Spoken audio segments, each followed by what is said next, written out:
When we hear the word grief, immediately we think about death. And while death is one of the most visible forms of loss, it is not the only form of loss. For many people, there are other forms of loss that hurt just as much. In today's episode, Grief Beyond Death, we're going to be talking about these other forms of loss and how you can heal and move forward from it. I'm going to be talking about the different types of loss to include divorce, grieving the end of a marriage, a friendship that changed or just disappeared and fizzled out. I'm going to be talking about your health. I'm going to be talking about your identity. Many people grieve life transitions.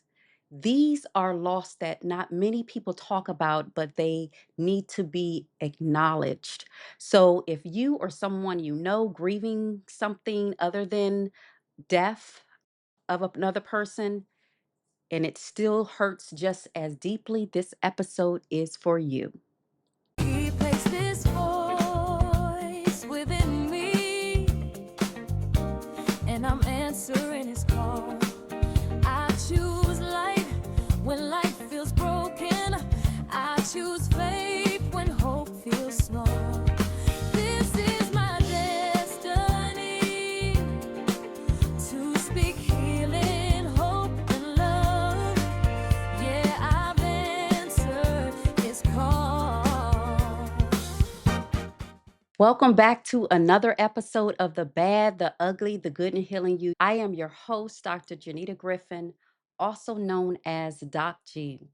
So, today we're going to be continuing our grief series with a conversation that we don't often talk about. We're going to be talking about the other and the different types of grief you can experience other than loss. This episode is for anyone who had a loss and was told to just get over it, or at least no one died, or just move on, yet your heart feels heavy. Today, we're going to talk about those different types of loss. And these are the types of loss that not many people talk about because these can be looked at as normal life things, normal obstacles and challenges. And it's not anything that is final as a transition or a death of a loved one. I feel like a lot of people experience these losses. This is what I call subtle traumas that occur and take place. And as subtle traumas build up, what happens, You immediately stop caring, you become numb, you become to a place where you're just existing and not living. And I want us to acknowledge those different forms of loss to where people do grieve and you can look at taking it seriously and actually reflecting, processing, and look at getting some support with it if need be. Okay? So, kind of scattered here. I really didn't like the cards. I didn't like the note cards very much. It was just a lot of hassle. So, I am going back to good old fashioned paper for notes until I find a better way to kind of communicate what I need to say. So, in other words, we're looking at the bad. So, in looking at the bad, what I coined as the bad is more like not recognizing and it being minimized, so to speak. I feel like one of the hardest parts about non death losses is that they often go unrecognized. And sometimes others look at, well, hey, no one died. You're strong. You got this. Move on. But truth be told, it's not always that easy. And I know they say what can't kill you makes you stronger, so to speak. That is the tone that kind of takes place for a lot of other loss that is not exactly through death or transition. So I feel like when a loved one passes away, society gives us permission to grieve. There are condolences sent, there's time off, grievances, there is an understanding that you lost someone through death and that it is okay to take that time to grieve and heal you. But when a marriage ends or a friendship dissolves or your health changes, you're often expected to adjust quickly and just to keep moving, to keep functioning.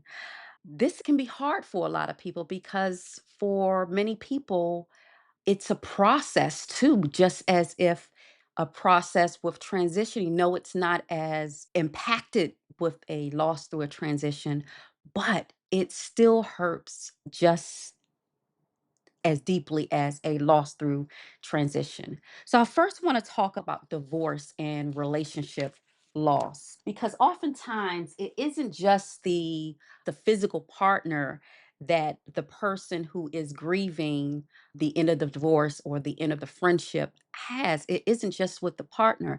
You also experience loss of having a shared routine with that person or loss of future plans that you may have established together. When we turn 50, we're going to buy this boat yacht. When we turn 50, we're going to buy this property and have our home designed on it. Those are loss that you experience when you have a end of a marriage or a breakup. You lose your emotional stability, your emotional safety that you had with that person, your identity. You're used to being husband or you're used to being wife, you're used to being a family unit with your children. And truth be told, you're losing all of this when you get divorce or you have an end of a marriage. And although people look at that as a unfortunate or as a negative thing occurring in your life, a challenge, ordeal, or obstacle, it's still not as recognized as the person needs to go through a process of healing and rediscovering who they are as they go throughout life, just as much as losing a person through transition. So, even if the divorce was necessary, even if it was your choice to have that divorce, you still grieve. You're grieving what you could have been, not just what was. You're grieving that friendship loss within that partner, that other person. Friendship loss is the most minimized forms of grief. Oftentimes, when friendships end, people often say, well, that's life, or people grow apart, or it wasn't meant to be, or they were only meant to be in your life for a season. Yes, true. That's how life is. And that's exactly what's supposed to occur. The problem is when this happens, people don't take the step back in the moment to reflect and process and acknowledge, hey, I'm grieving this person, this friendship that I felt safe about. We grew up as children together. I was vulnerable in. They were loyal to me. I was loyal to them. That's hard to find these days. And so when you have a long standing friendship where you have attached some emotional safety to it, losing a friend can feel just as painful as losing a romantic relationship or ending a marriage. And unlike breakups or divorces, friendships, to me, they stop without any explanation, meaning oftentimes people don't get closure when they lose a friendship. They don't have closure. And for one reason or another, they don't get the closure that they needed to be able to move on forward from the relationship so easy. So again, this is a form of loss that kind of go unrecognized, ending of a marriage or ending of a friendship, just as impactful. And you should grieve and go through your process when it comes to those types of loss. It should be acknowledged. It should not be a situation where it's not processed and it's a pile on, if you will. Okay. Health and body loss. So, health and body loss, when your health changes, you're not just dealing with the symptoms, you're grieving your former energy that you used to have. You're grieving your independence. You're grieving your sense of control and the trust within that you have with your body. You're grieving all of this. I don't know about you guys, but for me, I wake up when you were little, say, for example, when you're sitting on your leg and your leg goes numb and you're like, oh my gosh, my leg fell asleep. I wake up in the morning with my arm or my hand falling asleep just out of nowhere. And I'm like, what in the world is this? So I say again, that's a stage of aging, I believe. And that is something that you grieve. You're not able to run, you're not able to do the things that you used to do. I work with veterans. I never appreciated or understood the impact of chronic pain and how that can contribute to anxiety and depression until I started working as a contractor. I tell you, chronic pain, health issues in general, can take a person there. I feel bad and my heart cry out to those individuals who are experiencing so much chronic pain that it's hard for them to get up in the mornings and that it is hard for them to just do what they need to do day to day without assistance or without help or without experiencing excruciating pain.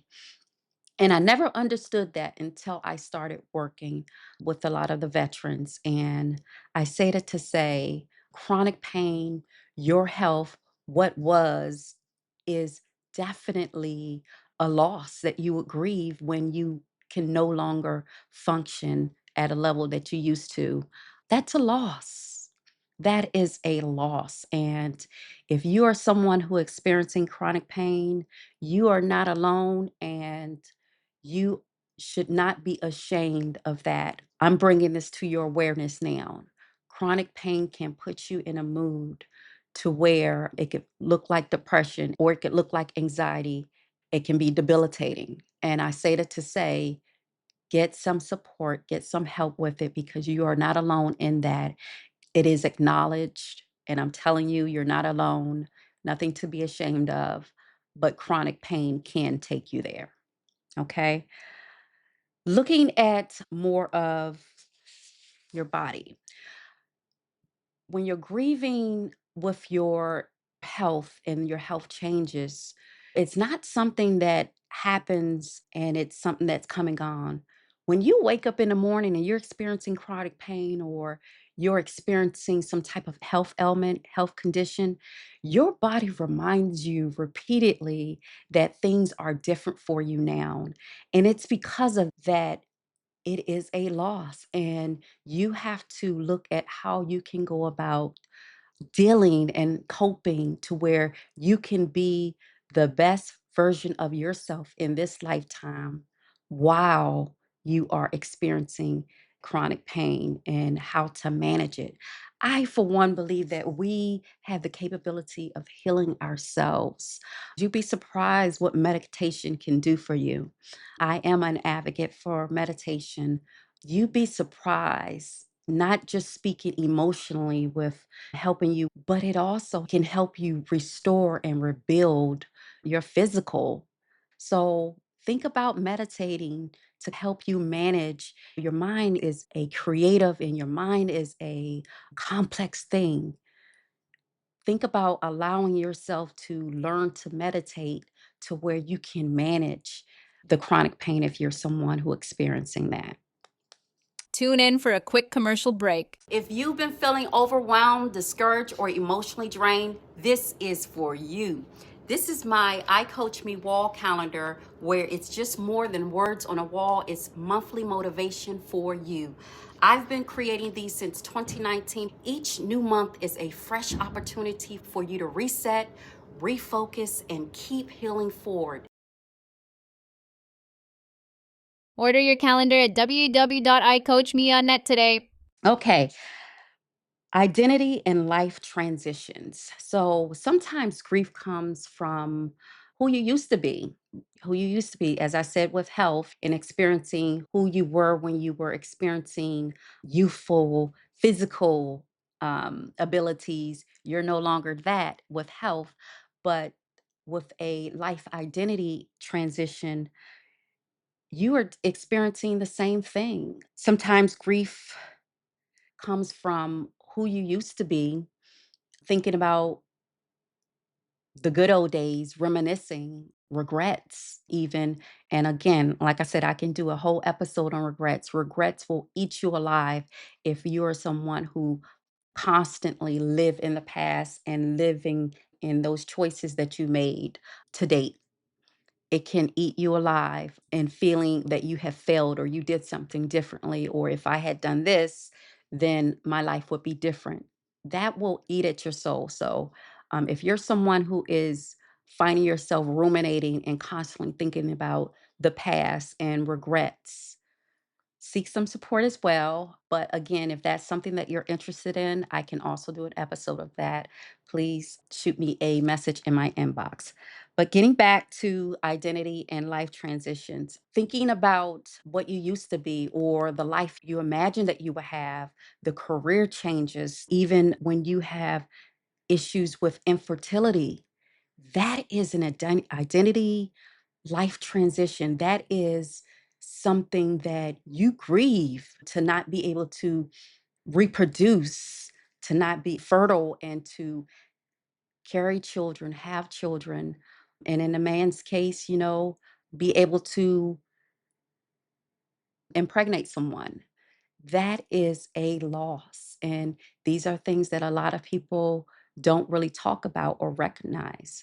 Other things, empty nesting, when your kids grow up and your kids move on throughout their life, that too is a loss. You're grieving what used to be. I oftentimes think about my children, how young they were, Again, I feel like COVID aged everyone to where I feel like we lost years. But looking at pictures, reflecting on how young and small they were, now they're teens. My youngest is 16 and my oldest is 27. He'll be 28. He's gone, moved, and married. And it's just like, wow, I remember when you were just this little baby, this little boy, and I miss that. And sometimes it takes me back. But that is a loss for people, and you do want to grieve and you want to go through that process. Relocation, moving from one, growing up all your life in one area, one state, one community, then having to move to a whole different state, a whole different community. That is a loss. You're leaving all your friends behind. You're leaving the life you knew, people you knew. And oftentimes I know that happens with a lot of military families, and that they're going to different countries and going to different states, that a lot of the children and a lot of the spouses, that is a loss that they have to adjust and get used to because they relocated. A shift in faith or belief. Now, these type of losses are confusing because nothing obvious was taken away from that person, but they feel different. And that's a bad part too, having loss in faith. And again, as I mentioned in episode 2, oftentimes people struggle with their spirituality, they struggle with their religion when they have a loss transition through death and they question, and that is normal. But sometimes people don't recover from that, and they look at turning the page in a sense where they're grieving that spirituality. Okay. So I feel like grief without validation leads people to silence. It leads people to withdraw and disconnect. And silence for me, when you're alone and you're not connecting, you're not sharing, you're not communicating, silence leads to a person internally struggling, a person's internal pain. And that's what makes it so bad. The ugly is what happens when the loss goes unprocessed.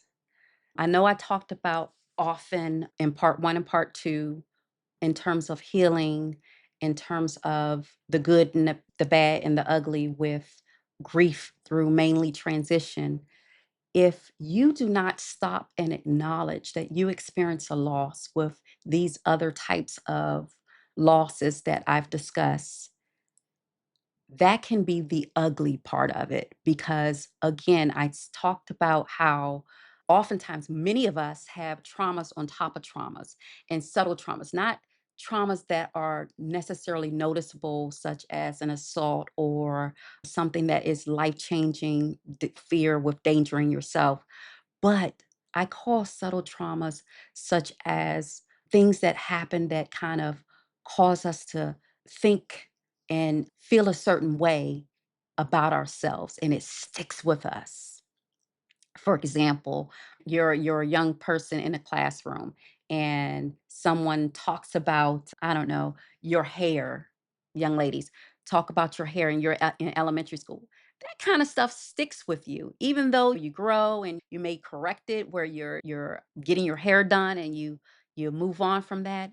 Those are things that kind of stick with you, and when you have little things like that pow and pow, and you're not addressing and processing these life things that happen, this is where it can become ugly because it can change you to becoming someone you're not, someone you don't even recognize. It can change you to becoming a person who experiences and present a lot of ugly, I want to say, out there. Okay. So again, when grief isn't acknowledged, it doesn't disappear. It just shows up in other ways. Again, you can become irritable, you can become angry, you might start to experience what they call emotional numbness, chronic and clinical depression, resentment, bitter, angry. All of those things are things, if they're not recognized and they're not processed and they're not worked on in that moment, in the present, addressed, looking to be healed and to be tended to, then it can morph and it can transform into an ugly character, if you will. I feel like some people say when that happens, some people say when they start to be moody or out of character and to a point where they don't recognize themselves, those are a lot of the people that wake up and say, I don't know what's wrong with me. I'm feeling down. I'm feeling sad. And this is years after the divorce or after you had an injury or after you lost a friendship, years later. And you start becoming this character and being in this role that you're not familiar with, and this negativity kind of energy around you. This is so often where a lot of people talk about, I don't know what's wrong with me. They wake up in the morning, I don't know what's, well, I can tell you what's wrong with you. It's a lot of unresolved, unaddressed, unacknowledged, subtle traumas and grievances. Okay, grief that hasn't been healed can cause us to choose similar unhealthy relationships. If you're someone who left a toxic relationship, you can attract other unhealthy relationships if your grief is not resolved. It allows you to tolerate disrespect, avoid intimacy, even not because, you're broken, but it's more so because you're trying to soothe an old wound. You're trying to cover it up. You're trying to avoid, meaning, I know a lot of people who jump from one relationship and they may attract someone similar, but in a different body, oftentimes because they hadn't addressed and went through the process of healing them prior to embracing and attracting that next relationship. So, what do? They attract someone similar to what they had before and originally got out of. Okay, often loss disrupts your identity after certain losses. People ask questions like, who am I now? Again, end of a marriage, end of a relationship. You were that wife, you were that husband, you had this family unit, and that no longer exists because of the divorce and the separation and the relationship ending. So you ask yourself, who am I now? Where do I belong? What's my purpose in life? I feel like without space to grieve, people rush into that next role, that next relationship, or they distract themselves, hoping that that will quiet or allow them to avoid that pain. But I feel like grief doesn't respond to avoidance, it responds to acknowledgement. So you have to acknowledge. You have to acknowledge your wound. You have to acknowledge your loss. Some grief creates, again, the spiritual struggles that you face in life. It can challenge your faith. And again, people kind of lose that identity. Why did this happen to me? Why me? Why didn't God intervene? Or why does it hurt so much? This is real. Spiritual grief is real. I feel like because we try to suppress it, avoid it, those emotions, I feel like oftentimes it's associated when you have a ending marriage or relationship or a loss of friendship. It can signify itself as a failure. And a lot of times when people attach failure in life, that's negative and it hurts. Doubt doesn't necessarily mean you failed. It just means you're wrestling with meaning when you have these struggles. And I just feel like oftentimes failure in things is just a part of life. If you don't fail at something, then it's hard for you to see what matters and identify what matters. And I just feel like when I look back, a lot of the things that I didn't accomplish, a lot of things that I failed at, okay, is something that helped shape my character today. Also, if I had given up, even though I may have failed once or twice, I wouldn't be sitting here today. And so, again, young people, failure is a part of life. You just keep going, keep going. Something you really want, keep going. Nothing worth it comes easy. Okay, so moving on. I don't want to be long winded. Looking at my time. I hope it's okay for me to have my Starbucks here. I don't know with the YouTube in my episode one, I was doing a little dance. So if any of you wondering, what is she doing? I was doing a dance. However, because of YouTube copyright laws and everything, the song was removed. So it just looks like I'm just doing nothing. I'm just whatever. So I have to definitely become more familiar with what I can and what I cannot do regarding the things that I enjoy and love. I would think it wouldn't be no issue with no Starbucks cup or what have you, but I don't know. We'll see. Okay. The ugly truth about grief is that if it goes unprocessed, it doesn't just affect your emotions, but it also affects the decisions you make. It affects boundaries, it affects your confidence, and it also affects your self worth. I feel like oftentimes fear of abandonment and loss can cause more people to stay in relationships and stay stuck and hold on to these toxic relationships because I feel like it feels scary for them to leave that person and it feels scary for them to be alone more so than them being in the relationship. The ugly truth is that unprocessed grief doesn't just affect your emotions, it also affects your relationships, your decisions, your boundaries, your confidence, even in some ways, your self worth and how you view yourself, how you value yourself. It feels to me that leads to the fear of abandonment. Fear of abandonment and loss can cause more people to stay stuck and hold on to toxic relationships because it feels more scary for them to be alone and for them to leave that person than it is to stay stuck in that relationship. One of the hardest things about grief that isn't caused by death is that sometimes we stay in toxic relationships, not because they are healthy, but because we are afraid of the loss. We are afraid that what comes after, we're afraid of letting go. I feel like for many people, the fear of being alone feels heavier and feels scarier than the pain of being mistreated or in a toxic relationship. So what do? They tolerate the disrespect. They tolerate the behavior of the other person. They excuse the emotional neglect. They minimize them, not just because they don't know better, but I feel like because losing that other person feels unbearable more so than staying in that relationship.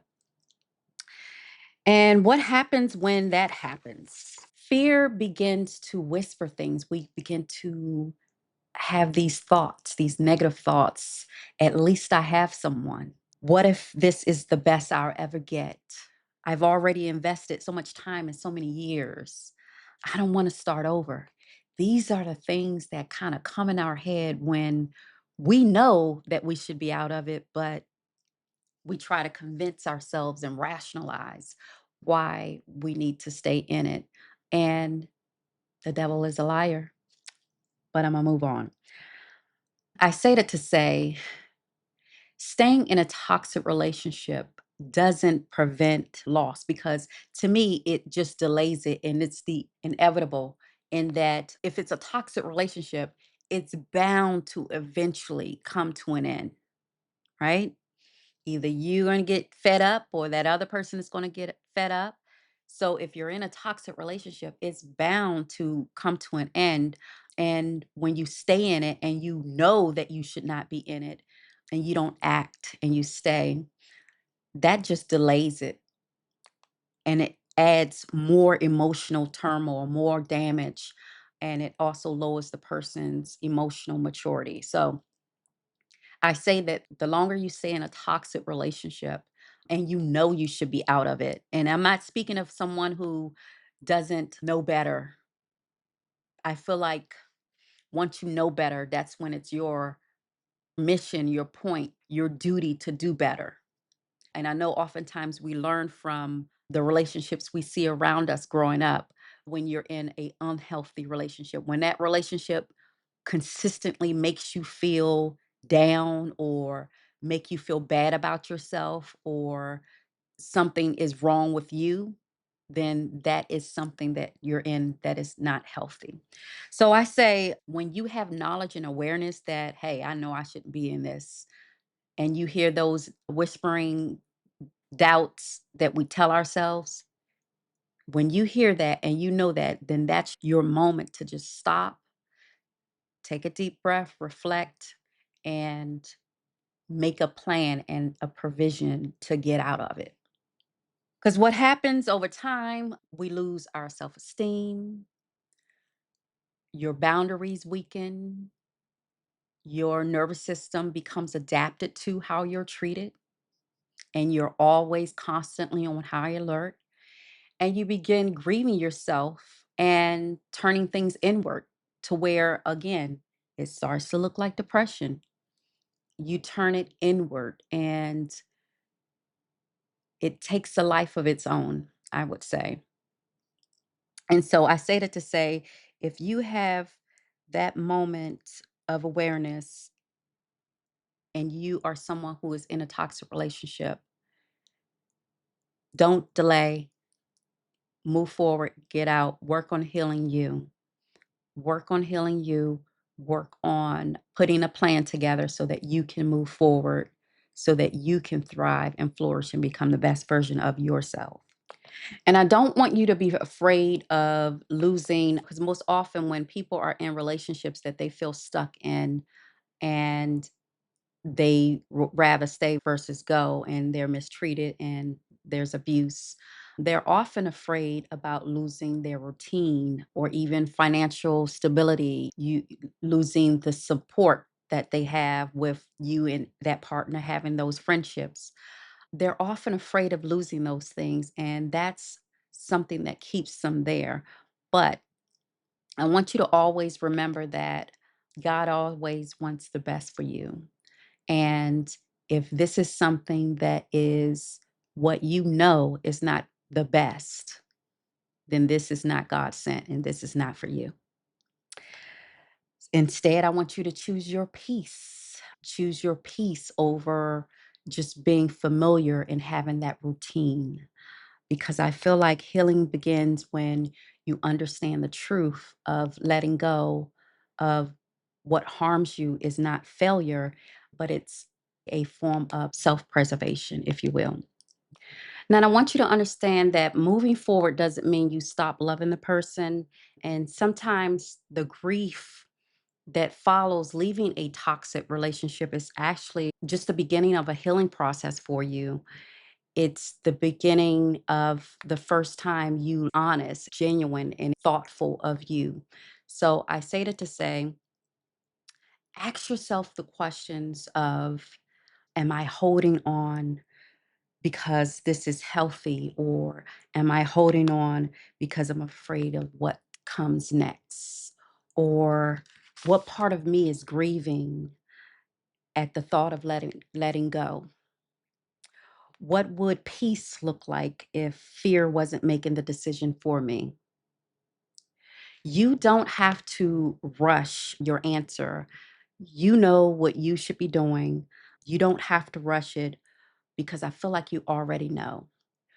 I just say that to say you deserve a life that doesn't require constant self betrayal to maintain connection with someone. There's another kind of grief that I do want to talk about, and that is called soul ties, the grief of soul ties.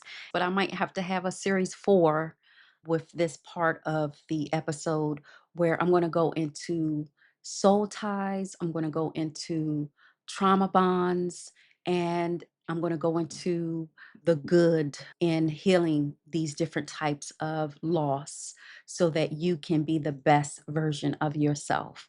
So, that being said, I am going to conclude this episode, and episode 8 will be a fourth part of this series. Okay.